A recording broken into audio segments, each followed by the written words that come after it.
ministre de l'Éducation nationale, Jean-Michel Blanquer, et votre invité Audrey Crespo-Mara. Bonjour. Bonjour Jean-Michel Blanquer. Bonjour Audrey Crespo-Mara. Nous célébrons aujourd'hui le 8 mai 45 la victoire des Alliés contre l'Allemagne nazie.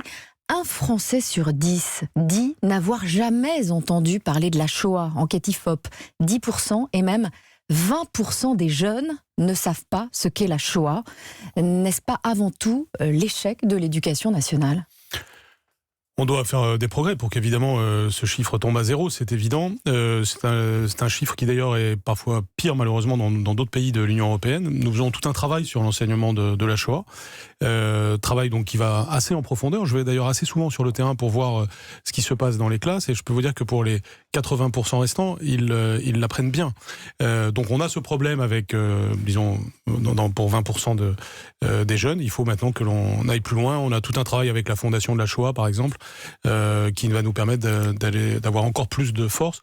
Je crois que ce qui est important vis-à-vis des jeunes, c'est aussi de leur montrer des témoignages, qui voient des choses concrètes sur le sujet, comme par exemple les visites à Auschwitz, au camp d'Émile, et puis les déportés qui sont encore en vie, qui sont malheureusement de moins en moins nombreux et qui visitent les classes. Nous encourageons beaucoup cela, et puis c'est présent dans les programmes. Et donc c'est un sujet que j'ai pris vraiment à bras-le-corps, et je suis certain que nous allons bien progresser sur ce point. Il y a 17 ans, en 2002, Georges Bensoussan publiait Les territoires perdus de la République pour dénoncer la montée de l'antisémitisme dans des lycées de banlieue, la difficulté d'y enseigner la Shoah et la Seconde Guerre mondiale. Donc c'est manifestement toujours un sujet tabou. Non, ça n'est pas un sujet tabou du tout. S'il y a bien, je crois, quelque chose que je fais, c'est de ne le rendre pas tabou. Ça n'est pas tabou, c'est quelque chose qu'on doit... Mais ça l'est dans certains établissements. Oui, mais ça n'est pas tabou de dire que certains le croient tabou. Du coup, nous prenons le problème à bras-le-corps. On n'est pas sur la défensive, on est à l'offensive. Ça signifie, par exemple, que nous avons créé à l'échelle de chaque rectorat de France des équipes laïcité et lutte contre le racisme et l'antisémitisme qui interviennent dans les établissements chaque fois qu'un professeur signale un problème de ce genre, de façon à ce que ce soit un travail d'équipe ensuite qui soit réalisé avec les élèves et leurs parents. Mais encore une fois, il y a des problèmes, donc il ne faut pas les nier, il ne faut pas non plus les exagérer. Moi, je suis souvent allé dans des lycées de différentes banlieues de nos grandes villes, avec donc des élèves de différentes origines. C'est quand la plupart d'entre eux ont parfaitement intégré cet enseignement et ne sombrent pas du tout dans l'antisémitisme. Donc il faut quand même ne pas, je dirais, se faire peur quand il y en a 20% qui l'ignorent ou qui font exprès de l'ignorer. C'est pas, ça signifie quand même qu'il y en a 80% qui sont dans une autre logique. Jean-Michel Blanquer, en novembre 1933, Adolf Hitler accusait une petite clique internationale et déracinée de trahir les intérêts des travailleurs allemands. Les nationalistes tiennent-ils aujourd'hui le même discours selon vous ? Chaque époque est particulière et on peut jamais dire que c'est exactement pareil. Mais on voit bien qu'il y a un mauvais vent qui souffle, non pas sur l'Europe, mais sur le monde, et que ce vent, cette tendance a pour nom nationalisme, repli sur soi. Et c'est lié à des phénomènes profonds. C'est la mondialisation, la technicisation de notre monde, le fait que les gens ne savent parfois plus très bien où on va, donc ils ont besoin de se donner des points de repère. Et ce type de formation donne des explications faciles. Et c'est pour ça qu'on retrouve les mêmes phénomènes dans le monde, que ce soit au Brésil, aux États-Unis, en Angleterre ou dans certains pays d'Europe. Donc le phénomène, il est profond et il est mondial, et on doit y réagir non seulement en faisant des comparaisons avec le passé, mais aussi en se projetant vers le futur et en ayant des solutions pour le futur.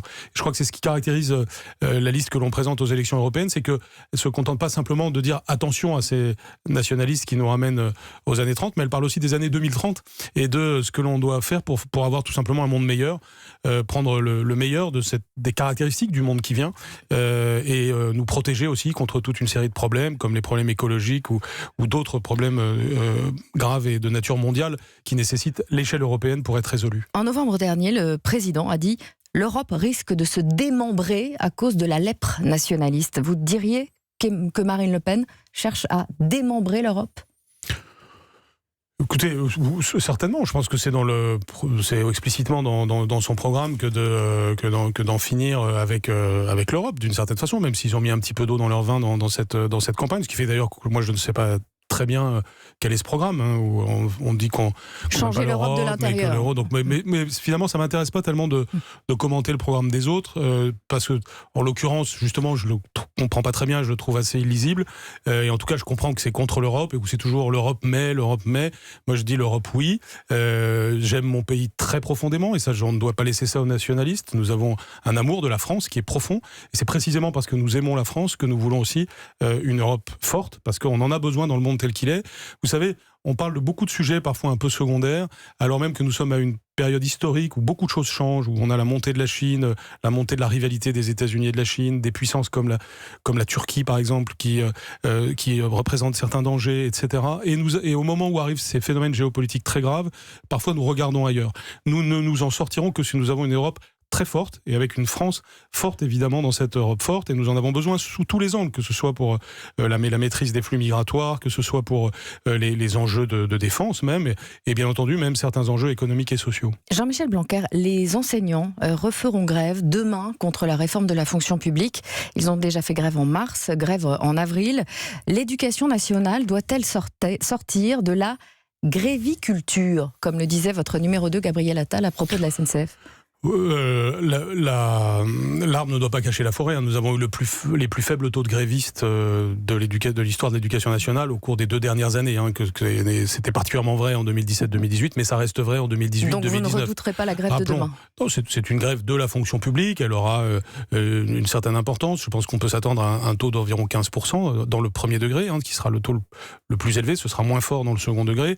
Donc c'est un peu pareil que pour d'autres chiffres que j'ai commentés.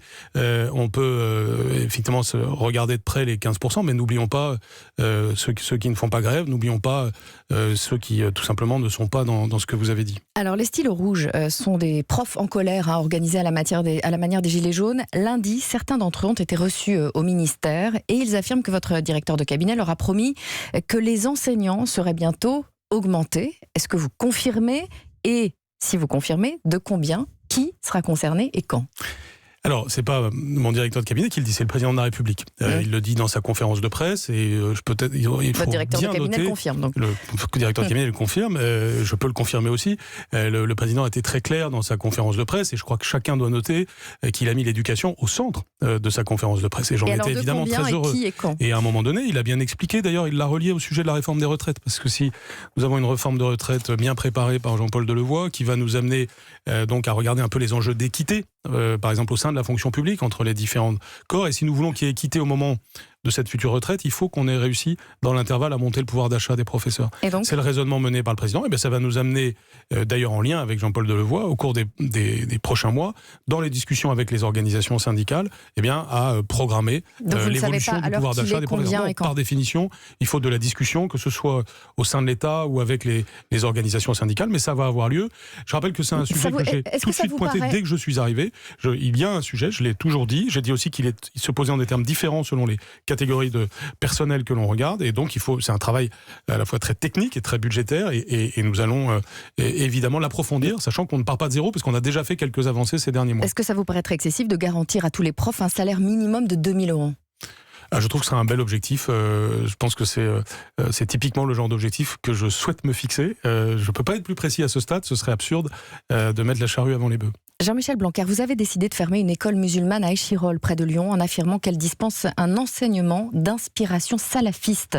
L'avocat de l'école a porté plainte en diffamation. Est-ce que vous maintenez le mot salafiste ou vous vous rétractez ? Donc j'ai dit d'abord d'inspiration salafiste. Ce mot d'ailleurs je ne l'ai pas inventé, il a été dans la bouche du procureur avant moi en première instance quand il y a eu une mesure de fermeture de cette école, puisqu'il faut savoir qu'en première instance cette école a été déclarée fermée donc par le pouvoir judiciaire. Désormais c'est en appel, et comme l'appel est suspensif, l'école continue à fonctionner. Ce qui ne me paraît pas du tout souhaitable. C'est mon devoir de protéger les enfants, bien sûr, c'est le premier critère, mais c'est aussi mon devoir de protéger la société. Et en l'occurrence, j'ai donc enjoint les parents à scolariser les enfants dans une autre école. Maintenant, qu'il y ait des manœuvres d'intimidation du type m'attaquer en diffamation, évidemment, je ne céderai pas à ça, et ça a plutôt tendance à raffermir ma position, parce que je pense qu'il y a des secteurs qui cherchent à tester la République, qui qu'il la teste, il la trouve en face, debout et forte. Justement, le président a dénoncé l'islam politique qui veut faire sécession avec notre République. Est-ce que les écoles musulmanes hors contrat sont des foyers de sécession ?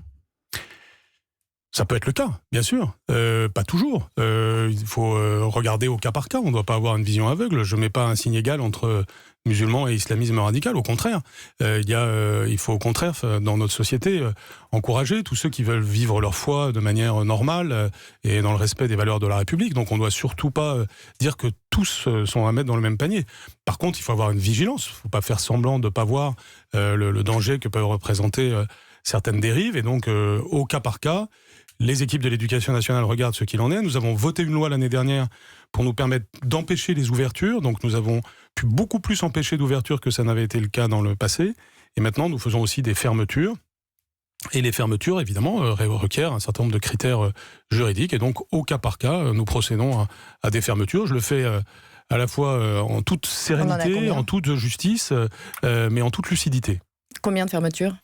Alors, on en est déjà 3, mais je ne peux pas vous dire les fermetures du futur. Par définition, c'est au cas par cas, donc ça dépend. Mais en tout cas, on instruit les dossiers de façon à arriver à des conclusions concrètes et pratiques. Merci beaucoup Jean-Michel Blanquer. Merci à vous.